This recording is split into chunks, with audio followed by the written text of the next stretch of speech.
Hey everyone. We have a fascinating conversation in store for you today that centers around the 2026 EDUCAUSE Horizon Report Teaching and Learning Edition. In this one, we talk with Michael LaMagna, Kim Arnold, and Nicole Muscanell about the Horizon Report.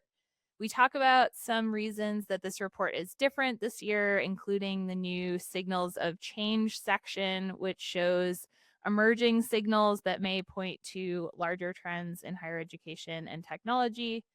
And then we also spend a lot of time discussing what these findings might mean for institutions who are navigating the world of AI in teaching and learning, and how this ties back to larger conversations about the value of higher education, this tension between workforce and career readiness versus sharing the value of higher education to society, and how we can work together as a higher education sector to support all of our goals. So I hope you enjoy.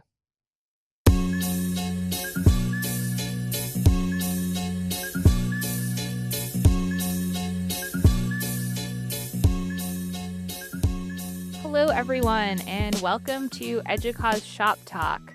I'm Sophie White, a content marketing and program manager at EDUCAUSE, and one of your hosts for today's discussion. My name is Jenay Robert. I'm a senior researcher at EDUCAUSE, and I will be your co-host today. Great. So today we are discussing the 2026 EDUCAUSE Horizon Report Teaching and Learning Edition. I think we're going to have a great discussion today on this report. So I will start by introducing our guests and then we will jump into it. First of all, we have Michael LaMagna. Michael is a professor of library services in the Learning Commons at Delaware County Community College and serves as the Information Literacy Program and Library Services Coordinator. Michael applies strategic foresight to his understanding of the possible and plausible futures for academic libraries and higher education. Thanks for being here, Michael. Oh, thanks for having me. Great. And if anyone was confused, Delaware County is right outside Philadelphia, Pennsylvania. So it threw me off this morning. Next up, we have Kim Arnold. Kim is the director of the Teaching and Learning program at EDUCAUSE. She has 20 years of experience in higher education with deep roots in learning analytics, data governance, ethics and privacy, student learning assessment, theory and design, and student digital ecosystems. Thanks so much for joining us, Kim. Yeah, so happy to be here. Great. And then we have Nicole Muscanell. Nicole is a researcher for EDUCAUSE. She holds a PhD in social psychology and has more than a decade of experience in higher education, including roles in research, instruction, and academic advising. Her recent work explores faculty and student technology use, workforce challenges, analytics, and emerging trends shaping technology, teaching, learning, cybersecurity, and privacy in higher education. Thanks so much for being here, Nicole. Great. So let's just jump into it. I'm curious. I really love this report every year as a way to look at the trends that are shaping higher education and then how those may apply into the future as we use the foresight methodology to take a look at where higher education teaching and learning might be going. So you all are the experts in this. Do you want to just start with maybe an overview of why the report this year is a little bit different and what you're excited about related to the 2026 Horizon Report? We're all looking at each other to see who wants to answer I this. was like, we didn't draw straws before. Draw straws. And I'm pausing too because I think one of the most exciting things is something that Jenay really contributed to the report, and I don't want to steal your thunder, Jenay, so I don't know if you want to just tell us. Jenay, kick Okay. us off. I'll kick it off. Yeah, the report this year. So one of the longstanding challenges, I think, with creating the Horizon Report and creating any strategic foresight type of report is it's really hard for us as humans to push our brains far out into the future. We're really hardwired to think about the present. And so we work with a panel of incredible experts from across higher education every year, but it's always hard for all of us to really push our brains to think about those fringe cases of data that are happening today that could evolve into something bigger in the future, the 10-year time horizon that we look at with the Horizon Report. So what we tried to do this year, and I'm excited to see. I want to say I think it was successful, but I won't know until it's published, until we get feedback from all of you who read it and are listening to this pod. So what we've tried to do is have a more forward thinking approach by focusing a little more on these pieces of fringe data. And so we've called them the one section that I can talk about a little bit, we call signals of change. And then maybe we'll have Kim touch on emerging practices a little bit. But these are two new areas that we haven't previously explored in the Horizon Report. Signals of change is basically what it sounds like. So, whereas trends, which are things that are happening at scale and that are quite likely to impact the future of higher education, signals are things that are not yet happening at scale. They don't rise to the level of trend. They're typically these stories that make you go, "Huh, that's interesting. What could that look like someday?" And that I think is a real piece of magic when it comes to thinking about the future, because then that's where you really start to getting ahead of the curve. These things aren't even trends yet, and yet if we can think about how they may become trends, do we want them to become trends? If they do become trends, what could happen as a result of that? That really gets us thinking into a little bit more of that fringe area about the future. So I'll pause there, and maybe Kim, if you want to talk a little bit about the emerging practices area. Sure. Yeah. I think along with what Jenay is saying, this is the part of the Horizon Report that we were all really excited about this year. While we love the traditional kind of way that we've been doing it and it served the community really well, getting some insight into this more really emergent nascent work has been really exciting. So as we were gathering what we have historically called the exemplars, so these are the practices, the trends that have really gained traction and we've always done an open call from the community for that. We added this year kind of a supplemental section. So we had not only exemplars, which are the things that are supporting the trends that we're finding, but also emerging examples of practice. And so that goes along with the signals of change. And so there was a lot of really exciting stuff there. And you see things that are maybe only happening in a single classroom somewhere. They're maybe only happening in a very small region. They're happening at a really early kind of pilot stage. But there's something there that might start to gain that traction, reshape some of our core assumptions about teaching and learning, and maybe end up as a trend ultimately.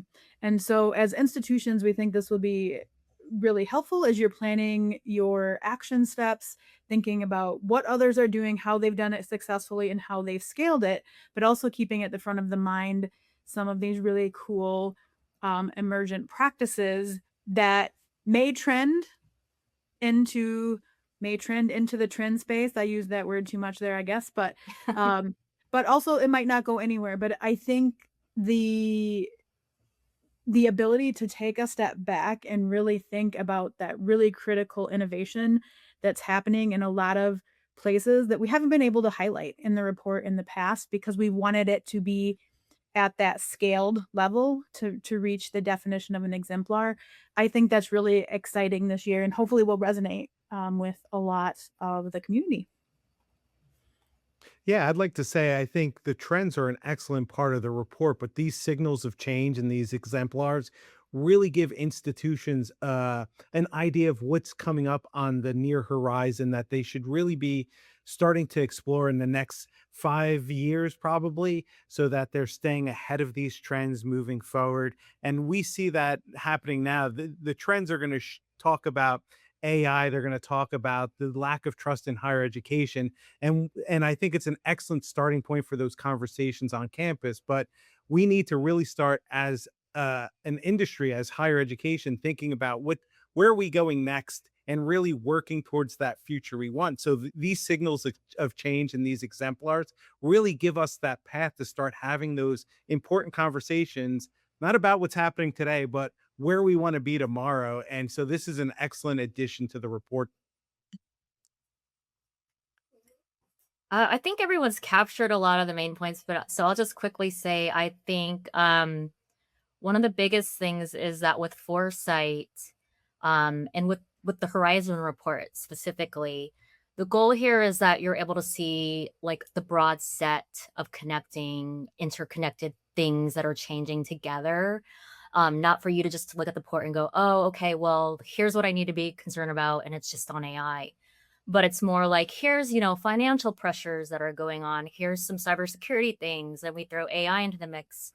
And I think this year, what's really cool is by including those signals of change, right, is you're really getting like a really good broad picture. So now we've got those ongoing trends that are continuing that we're well aware of, but now combine those with the mix of really new novel things that we're seeing. And I think that gives institutions like the best big picture, like what do I need to be thinking about as we move into the future.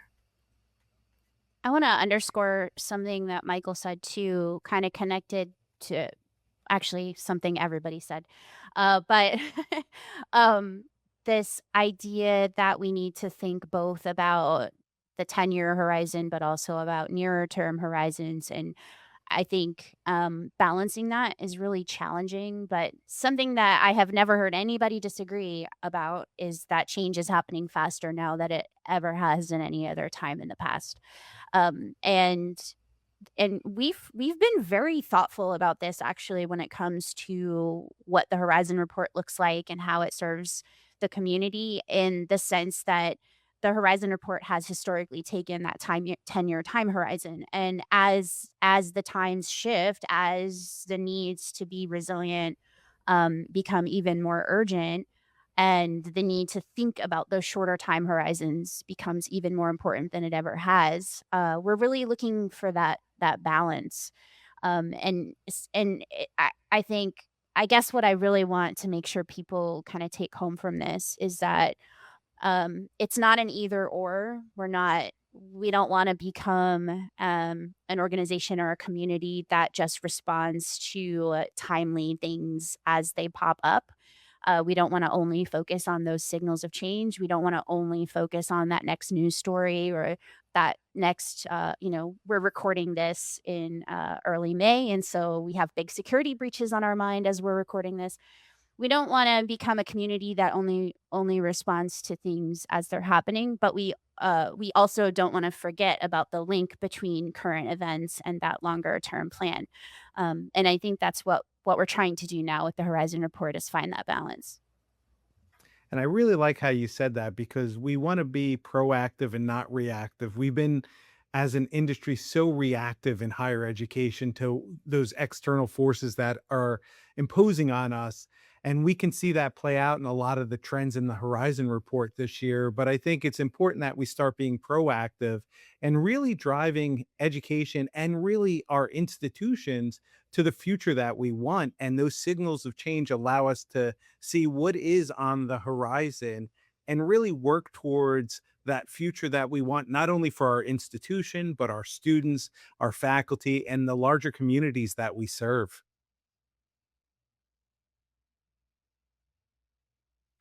Yeah.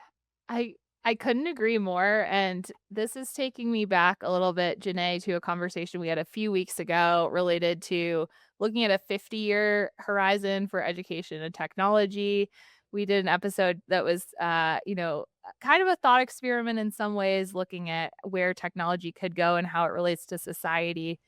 But one of the main things I took away from that was why it's so important for us to have agency in the ways that we structure how these technologies evolve. And that's something that's coming through for me in this Horizon Report too, that there's so much discussion about AI in particular, the signals of change for me spanned such a variety of different areas too, everything from autonomous businesses to was the emotional management systems, so things that could be, related to standing up businesses without people, and then also looking at deeply into our emotions through AI and thinking about how signals of those affect teaching and learning.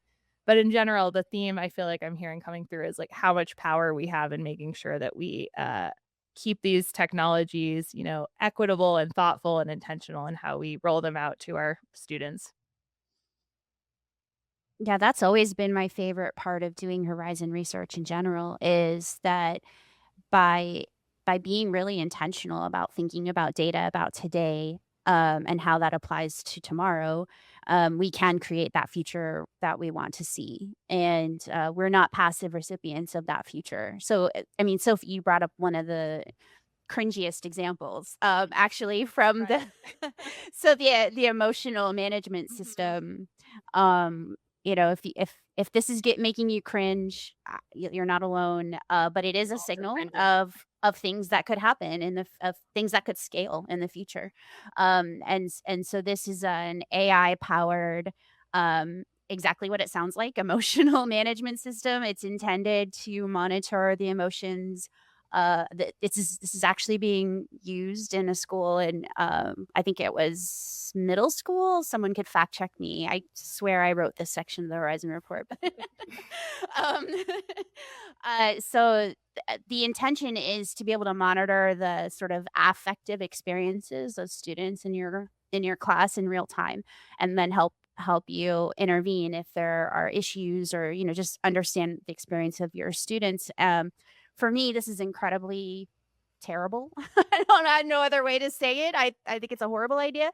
Um, Other people might think this is phenomenal and the biggest help they've ever received in a classroom. I'm not here to kind of come down on the judgment for the entire community in that way. But what I can say confidently is that it is very important that we know that these use cases are popping up. And again, this is not at the level of a trend, but it is a thing that has been used. And so important for us to know that at least someone in this world thinks that this is a great idea. And is this a great idea to us? Do we want to see this happening more? Do we want to keep an eye out for this type of technology and make sure that we don't allow it into our institutions? Or what do we want to do about it? Right. So it brings that agency into our hands. It was in Yeah. New York, just FYI. F1 New York. Well, and I was just gonna jump in here because my background, I have a big background in learning analytics and privacy. And so this type of stuff has been on my mind, and there's been research in the learning analytics fields for 20 years about skin sensors, eye movement, all of this to help kind of look at brain waves and brain cycles. And in a lot of instances, it can be exceptionally helpful for the learners. But this is one of the things that stood out this year, I think, especially since we were looking not just at trends, but also a lot of the emerging kind of signals of change and practices. One of the things for me that is really important for us as a community to consider is that tension between empowerment and surveillance, right? Um, and it's a very, very difficult road to walk, which is why I think you see that we saw a lot this year. We saw a lot about ethics, privacy, equitable use. I think Sophie, you kind of mentioned that, and I think this theme kind of runs under everything, right? We know that AI it's not future anymore. We're not looking at like a Jetsons future, right? Like it's here, it's going to stay, and it is actively restructuring the way that higher education works, how the whole world works, but especially for us, how higher education works. And so it's really important that we think about what is that tension there, that push and pull between empowerment and surveillance, and who that's benefiting and who that's potentially not benefiting, and how we kind of address that, mitigate that, um, whenever whenever possible. But I think There's been a lot of recent examples. Cybersecurity, again, is another one of these things that's a huge risk now because of our dependence on educational technology. And that empowers us and it enables us to bring better, more personalized learning experiences to our students. AI helps, those instructing courses, it really helps them gain some efficiencies by eliminating some of the more route tasks and allowing them to put more of their brain capacity kind of into the really critical humanistic components of teaching. Um, but then there is that other side that we have to balance and figure out how we walk that road on that really um, tightrope as we go forward. And that's something that's really come out in this year's report to me. Yeah, Kim, one of the things that really stood out to me in the report this year as we were looking at these trends was these undercurrent of trust, right? That AI has kind of thrusted on us, that trust between teachers and students as we think about AI plagiarism detection or how AI is going to be used in the classroom. This kind of idea of trust with, these sensors to monitor your mental health in the classroom. And even in the larger society, the trust between the population, the communities we serve, and the institutions themselves. And so we could see this connection between AI bringing this new technology and trying to remain a human focused kind of people first institution where there's trust. So yeah, it's such a great point, and we can see how that signal of change really plays into the trends we're seeing. Michael, a question for you I had was I noticed one of the trends is AI is reshaping trust in information. That's one of the social trends this year. So talking about how, if you're relying on AI outputs for specific information, you may not always be fact checking things in the way that you would have previously, et cetera. I'm curious, based on your background in information literacy, where do you think we are right now in this kind of situation with figuring out trusted information and how AI is changing that dynamic? Yeah, it's such an interesting time to be in this space because a lot of institutions are now talking about AI literacy. And a lot of what AI literacy is just information literacy that we've been teaching for decades in higher education and in the K to 12 space, really thinking about how does AI fit within our existing information ecosystem. And when we get to that question of trust, it's no different than the conversations we were having 10, 15, 20 years ago about going out to the internet, coming across a site. How do we evaluate it? I think what we're finding though is a lot of our students are really being more discerning consumers of information. And so I think the message has been clear that AI does hallucinate, that AI will make things up, that AI will give you, made up citations to add to your paper, and that students are really being more discerning consumers of information as they go and they use these tools because that conversation about plagiarism, that conversation about academic integrity that's been there for years in that K to 12 environment has followed them into higher ed. And I'm not saying that they're not using AI, but I think the conversation should be away from plagiarism detection, AI detection, and really building that trust in the classroom where you have the conversation with students and you say, like, look, this is a tool we're going to be using for the foreseeable future. So how do we use it in an ethical manner in the classroom? How do we use it ethically as we leave the classroom and then go into the workplace? And so that idea of trust is there. And what's nice is we see in these trends that concept of trust really was thrusted because AI was brought in at such a quick pace, and then you have that kind of arms race where every institution's thinking about how they're going to use it or not use it, and so really I think we're seeing the larger conversation shift to no longer being about how do we just detect it, but more about how do we work with our students in a meaningful way. So, yeah, but ultimately, I think this AI literacy that we're seeing really should just be embedded in that information literacy that we've been teaching for years because it is all just information at this point, especially with that generative AI. I agree so much with everything you just said. And I want to highlight this idea that AI literacy is not just about how to use AI, but how to not use AI. And I think that's something that really gets lost in the conversation, particularly when some members of our community who are vocal about not wanting AI tools being used in higher education in any way, which it's fine. I actually don't have a huge argument with a lot of people who choose not to use AI in their context. Uh, Fine, but I think that what is often missing from that tension is this distinction that when we talk about AI literacy, we're not just trying to teach you how to use a tool that you don't want to use. We're trying to help you understand that you're going to encounter this technology in a variety of ways at work and in life, and we want you to know how to react to it, how to identify it, how to choose purposefully when to use it and when not to use it, as opposed to just taking a blanket approach with it. So I really appreciated that you highlighted that.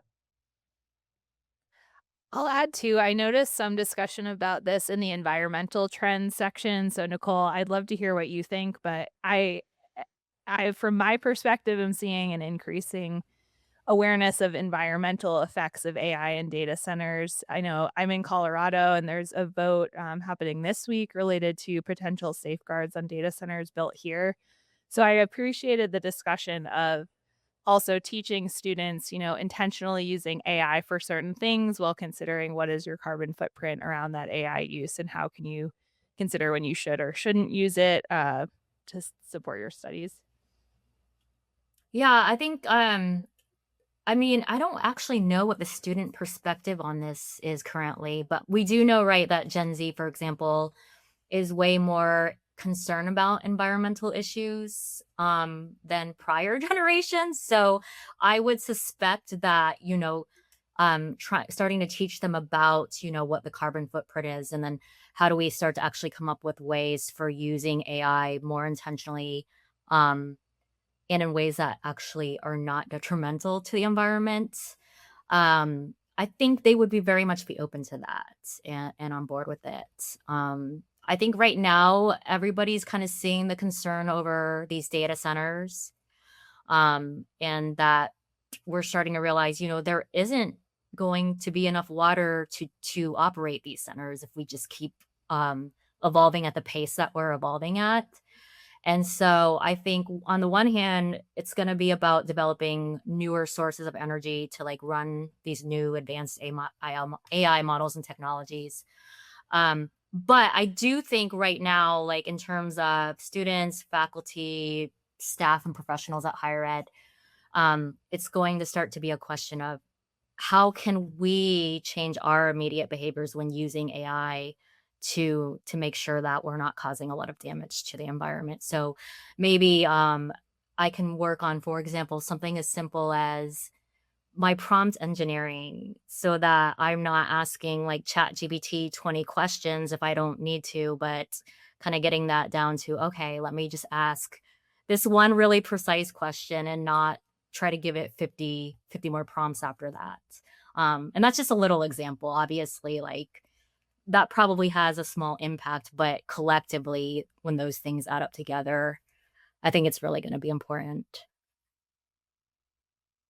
Yeah, and that if you think about that at scale, and we're not just teaching people AI literacy for day-to-day life, we're teaching people AI literacy for professional use as well. And so think about engineers who are using digital twins to test the safety of a roller coaster. Are they being as efficient as possible with their AI use? Are they using the right model? Are they using, the most advanced model that they can, which creates more of an energy drain, or are they using the level of advancement in the model that they need, which would cost less energy? So these things definitely scale, and they're nuanced. Again, it comes back to this idea that it's not just about being for or against something. It comes down to understanding all of the different pieces in that system and the evolution of those pieces. Like as Nicole mentioned, we're seeing evolution in the way people are powering data centers, but part of that comes from this awareness. Yeah, I have two really quick points. One being is I very recently was hanging out with a gaggle of 15 and 16-year-olds. And an elder, somebody in my generation said, "Well, I'm gonna chat GPT that." And the outcry from these 15 and 16-year-olds, "No, that's gonna take all you don't chat GPT that, like, you Google that." So they're, like, distinguishing between, like, the right? And they're informing us older folks. So I found that a really interesting thing that they were in this mind that, "No, that's not what you use AI for." But they're also of the generation that will do 12,000 iterations to get their photo to look just right using AI, right? But it's an interesting thing to think of, but the environmental, trend section is always very interesting to me, and one of the things is the person that has, the really awesome kind of responsibility to be able to look at everything that's kind of submitted in the exemplars and the emerging practices type of spaces is that those were the sections that we year and year and year, like Horizon Report over the past 3 or 4 years, in the environmental section, like the impact of AI has come up in one form or another. But when it comes to higher education, being able to provide very direct examples of what we are doing, there are few, very few. And in fact, there was no emerging signal, there was no emerging practice around environmental kind of impact type stuff, which shocked me. Like I thought we'll find something really cool on the edges that maybe this will develop in towards a trend. And so I don't really know why that is. It's something we've talked a lot about. Part of it is some of that requires a much bigger kind of strategic, but I have seen examples of again folks saying what's an appropriate use of AI versus not, and so that could be construed again into like resource usage and how. But we're not framing it that way in our heads. We're not seeing it that way. So that for me is a really interesting and perplexing kind of point in this very specific Horizon report on why we didn't see more examples from higher ed, either in the trend section around environmental impact or in the signals of change. I think I'll kind of jump in and second that, and I think that's an kind of ongoing issue we've had over Horizon reports, and I don't think it's specific to AI either. It's that in general we don't get a lot of submissions about very specific environmental things that campuses are doing, and I almost wonder if that's kind of just a byproduct of institutions just being really overwhelmed with things they might perceive as way more urgent and immediate. And so it's like sustainability kind of takes a backseat for a lot of things because guess what? Our enrollments are dropping. And we're like literally still figuring out how to adapt to AI right now in real time.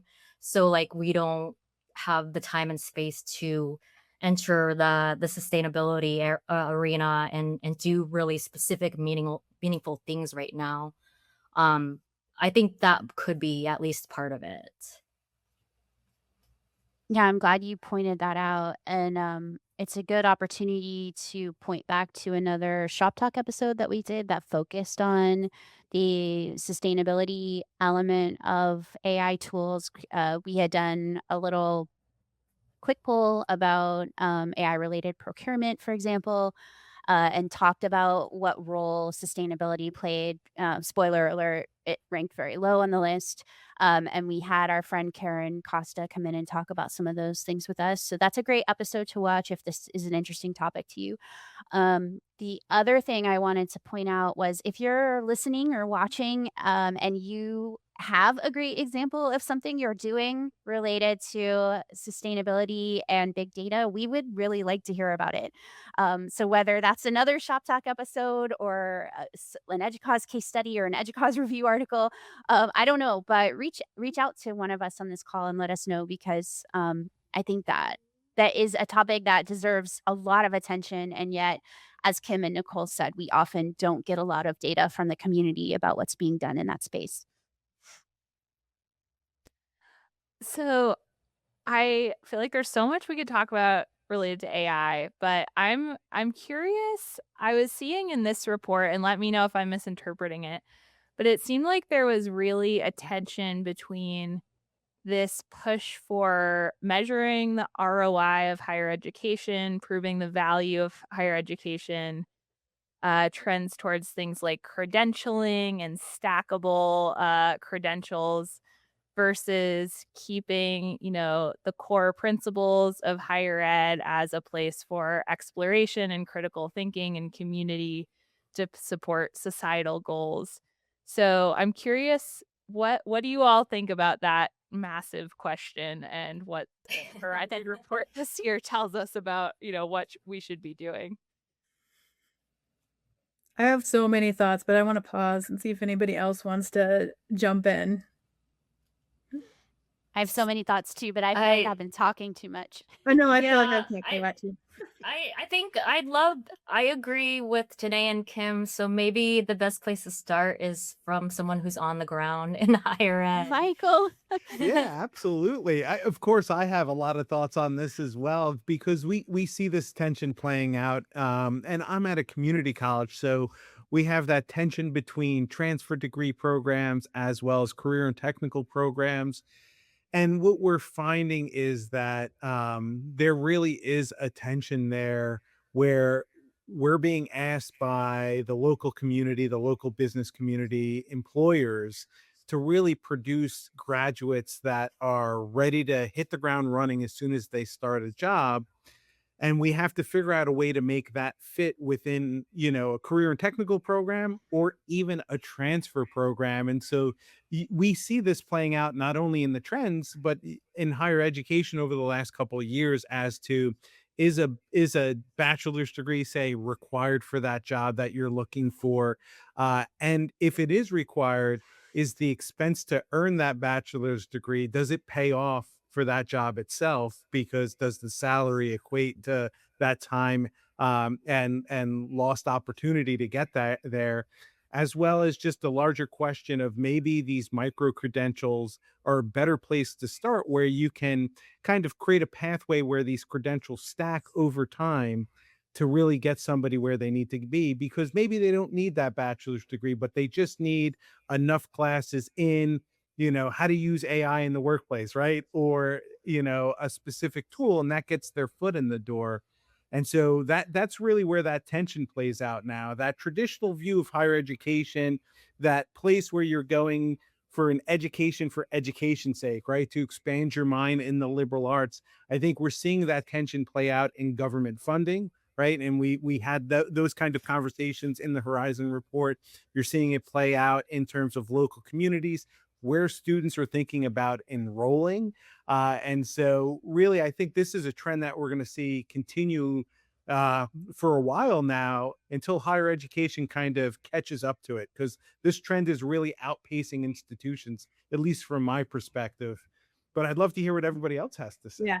I love that you just said that this is outpacing education. I think that's one of the clearest like philosophical shifts that we saw in this year's Horizon report, is that higher ed, we are now preparing students, not just for the future, but we're preparing them to navigate these kind of ongoing volatile kind of poly crises, right? And that adaptability is really, really important. And that's why flexible pathways, experiential learning, micro credentials, these stackable, that's why these things came out time and time again, in this report. And for institutions, especially those who have stayed more in the traditional lane of, we're here for the benefit of learning. We're here for knowledge creation. 4-year degrees have always been what we're doing. This is where it becomes really a place where there's potentially some strategic gaps, for them. Because, and sorry, Sophie, I'm going to bring it back to AI, but just briefly, I'm just going to touch on it briefly and then I'll get back away. Like we know, when we talk to the workforce, when we read the research coming out of the workforce, right? There's been some really large studies done in the past year that tell us that hiring managers will pick somebody with less subject matter expertise and more AI experience. They will pick those people, 7 times out of 10, right? Because you can teach people expertise on the job. The knowing how to kind of manage and navigate in the reality of our new world is something that higher ed has a large responsibility to help teach those students. And for me, to do a quick plug, if you haven't looked at this year's Student and Technology Forum report, go look at that, because really interesting in there to compare with the Horizon report is that the students in that EDUCAUSE report, they did not think they would be using AI. They thought it was a very small of what they needed to prepare for and going into the workforce. And that is completely opposite of what the workforce is telling us. And so I think that idea of lifelong learning, the micro credentials, the stackable, how can we do this in more micro doses to kind of keep up with the pace of the world is going to be a new reality for those of us in higher education.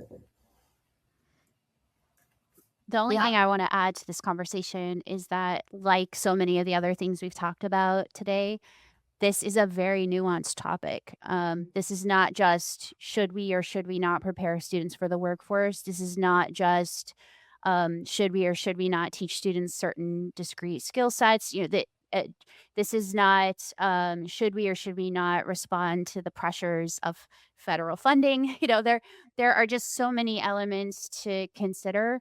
Um, and I really want to just make sure that there's space for we're not assuming that the sole purpose of higher education is to prepare people for the workforce. But at the same time, we're not assuming that the sole purpose of higher education is to create more informed citizens that have this liberal arts education.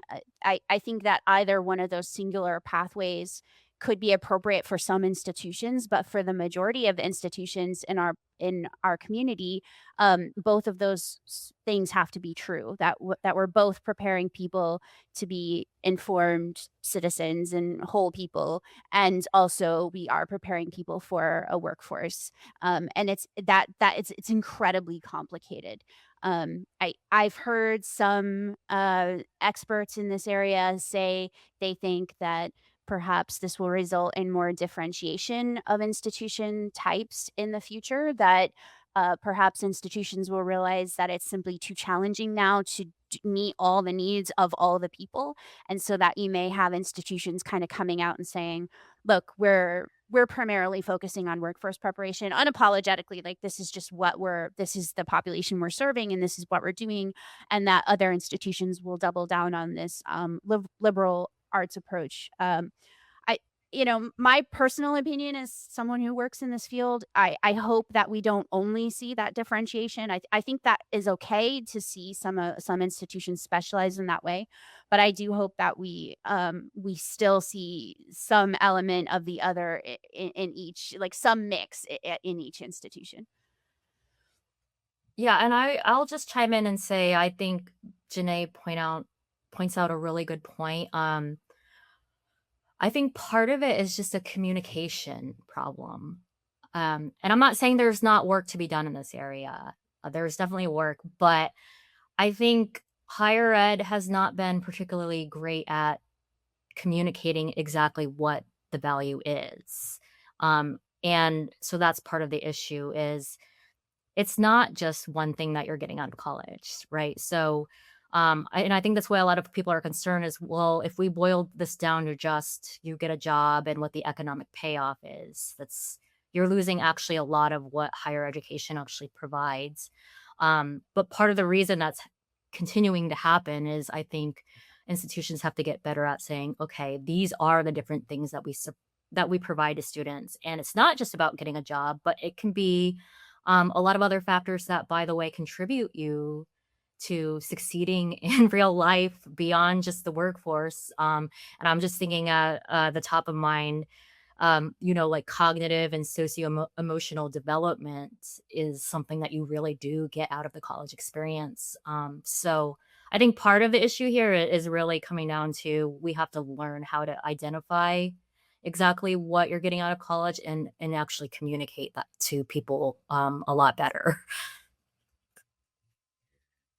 I think that's a great point, Nicole. And we are unfortunately running out of time for this discussion. This report is really incredible, and I'd highly recommend everyone take some time to read the full report. I think this is a great place to just think about, how we don't necessarily have to work as individual institutions, but as a sector, we can work together to make sure we're communicating the value, the really nuanced value of what higher education does for its students and society as well. So thank you so much to Nicole, Kim, Michael, co-host Jenay for being here and for all of your support for the 2026 Horizon Report.